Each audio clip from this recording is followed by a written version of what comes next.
Differential equations of higher order with constant coefficients. ठीक है my dear students, इसकी जो फॉर्म होती है वो ये होती है डी की power n y over D of x n plus का ए वन, डी की power n minus one y over D of x n minus one plus का ए टू, डी की power n minus two y over D of x n minus two plus dash dash plus का a n y is equals to capital X. ठीक है my dear students, सबको clear हो रहा है? ये N order की डिफरेंशियल इक्वेशंस है where A one A two A N are constant, जहाँ पर ए वन ए टू ये सभी क्या है कॉन्स्टेंट, इसलिए हम उसको कॉन्स्टेंट कोफिशिएंट बोलते हैं। ठीक है, एंड जो कैपिटल एक्स दे रखा है राइट हैंड साइड में, and capital x is the function of x only, और कांस्टेंट भी हो सकता है। ठीक है माय डियर स्टूडेंट्स, अब इस टाइप की इक्वेशंस का मैं आपको सॉल्यूशंस करना बता रहा हूँ किस तरीके से हम सॉल्व करेंगे इसको। ठीक है, तो इसका वर्किंग प्रोसेस क्या है? सबसे पहली स्टेप आती है हमारी कि हम पुट करते हैं, क्या पुट करते हैं भाई, कि डी अपॉन डी एक्स को डी पुट करते हैं। क्या पुट करते हैं? डी। ठीक है, और क्या पुट करते हैं तो D square upon D x square क्या हो जाएगा? डी स्क्वायर हो जाएगा। ठीक है, इसी तरीके से डी की power N over D of x N क्या हो जाएगा? डी की पावर एन हो जाएगा। ठीक है, तो पूरी इक्वेशंस किस में इन्वॉल्व हो जाएगी? हमारी डी में।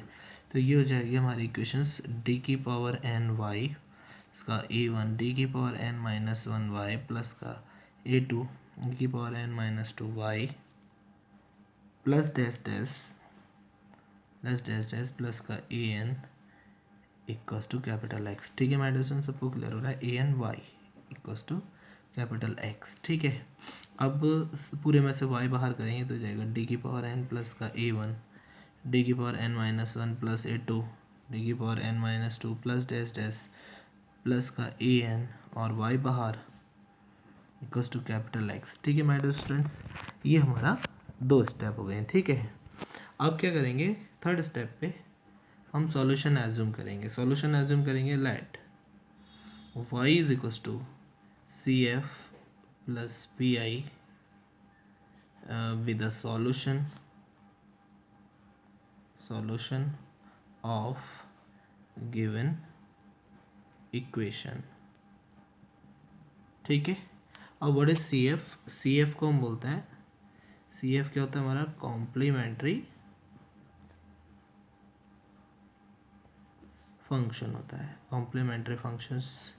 ठीक है, और पी आई को हम क्या बोलते हैं my dear students? Particular integral, particular integral. ठीक है माय डियर स्टूडेंट्स, सबको क्लियर हो रहा है? ठीक है, अब थर्ड स्टेप क्या होती है हमारी? फोर्थ स्टेप पे हम क्या करेंगे? फाइंड करेंगे ऑक्सिलरी इक्वेशन, जिसको शॉर्ट में हम ए बोलते हैं। अब ए कब फाइंड आउट करते हैं? हम राइट हैंड साइड को जीरो देते हुए फाइंड आउट करते हैं। ठीक है माय डियर स्टूडेंट्स, तो हम क्या करेंगे? फंक्शन ऑफ डी को जीरो इक्वेट करेंगे। फंक्शन ऑफ डी कौन सा है माय डियर स्टूडेंट्स? ये जो वैल्यू है यहाँ से लेकर यहाँ तक ये हमारी फंक्शन ऑफ डी है। इसको हम क्या करेंगे? जीरो से इक्वेट करेंगे, और क्या करेंगे? पुट करेंगे डी के प्लेस पर एम। ठीक है, सबको क्लियर हो रहा है? तो हमारी इक्वेशंस बनेगी एम की पावर एन इसका ए वन, एम की power n minus one plus a two, m की power n minus two plus dash dash plus का a n equals to zero. ठीक है, अब ये जो इक्वेशंस आई इसको हम बोलते हैं ऑक्सिलरी इक्वेशंस। इक्वेशन सेकंड डाल देता हूँ। ठीक है, अब हम क्या करेंगे? यहाँ से find the roots of given equation. इस इक्वेशंस के हम रूट फाइंड आउट करेंगे। तो इसके रूट कितने आएंगे? सपोज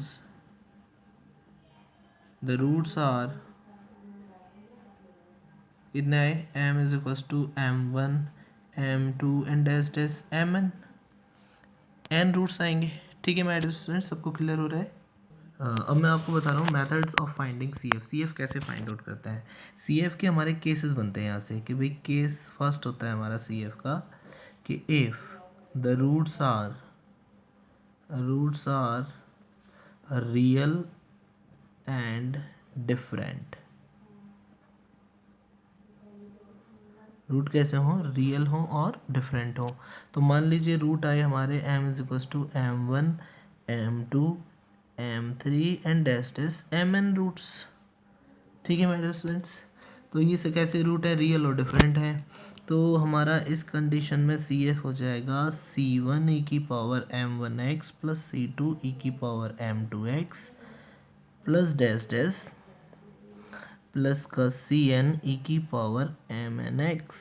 ठीक है मेरे दोस्त, ये हमारा सी एफ होगा। ठीक है, अब मैं आपको बताता हूँ जितने ऑर्डर की डिफरेंशियल इक्वेशन होती है उसमें उतने ही कांस्टेंट आते हैं। जैसे मान लो अगर ये 2 ऑर्डर की होती तो आंसर मेरा यहाँ तक, तो मतलब 2 रूट अगर आ रहे होते रियल एंड डिफरेंट तो हमारा आंसर होता C1 ई की पावर m1x प्लस C2 की पावर m2x। ठीक है, दूसरा केस क्या होता है, केस सेकेंड क्या होता है कि if the roots are real and equal. मान लो रूट कैसे हैं, इक्वल हैं और रियल हैं, तो हमारा सी एफ क्या होगा। सपोज करो रूट आए, suppose the roots are m is equal to m1 यानी सारे रूट कैसे हैं, इक्वल हैं, तो हमारा सी एफ क्या होगा कि C1 plus C2x plus C3x square and plus dash dash dash bracket close e की पावर m1x। देखो सबको क्लियर हो रहा है। अब इसमें मैं आपको बता रहा हूँ, मान लो 2 रूट इक्वल आता है तो हम यहाँ से जाएंगे C1 plus C2x bracket close e की पावर m1x होगा। ठीक है, इस तरीके से 3 रूट आते हैं तो हम यहाँ तक जाएंगे, ब्रैकेट क्लोज करेंगे, ई की पावर m1x होता है। ठीक है, केस नंबर थर्ड कि if the roots are imaginary,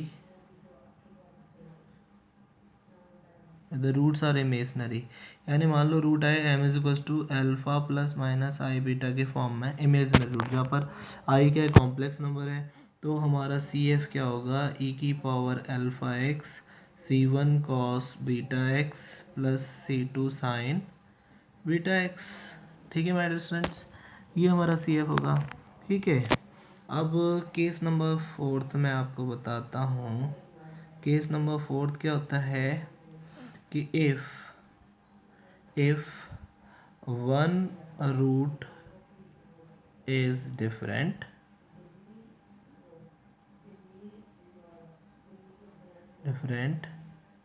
and 2 roots are equal. मान लो रूट आए m is equal to m1 और m2 तो सी एफ क्या होगा, किसी को भी आगे किसी को भी पीछे लिख सकते हैं कि C1 ए की पावर m1x प्लस अब C2 प्लस C3x आएगा क्योंकि 2 रूट कैसे हैं, इक्वल हैं, ए की पावर m2x।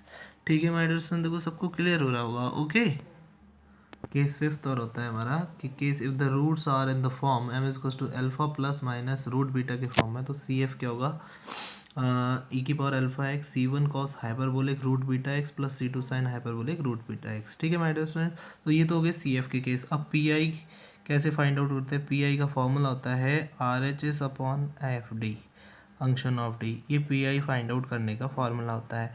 ठीक है, और जैसे ही हमारा पी आई फाइंड आउट हो जाए तो कंप्लीट सॉल्यूशन हमारा होगा y is equal to C F plus P I, यहाँ हम वैल्यू सब्स्टिट्यूट कर देंगे। तो माय डियर स्टूडेंट, इस वीडियो में मैंने आपको केवल सी एफ फाइंड आउट करना बताया, सी एफ किस तरीके से फाइंड आउट करते हैं, और पी आई का फॉर्मूला बताया है। और नेक्स्ट वीडियो में मैं आपको इससे रिलेटेड एक एग्जांपल सॉल्व करके बताऊंगा कि जिसमें केवल पी आई 0 होगा और सी एफ फाइंड आउट होगा। ठीक है, सी पी आई के और भी केसेस हैं तो वो डिपेंड करेंगे राइट हैंड साइड पर। ठीक है my dear students, okay, thank you.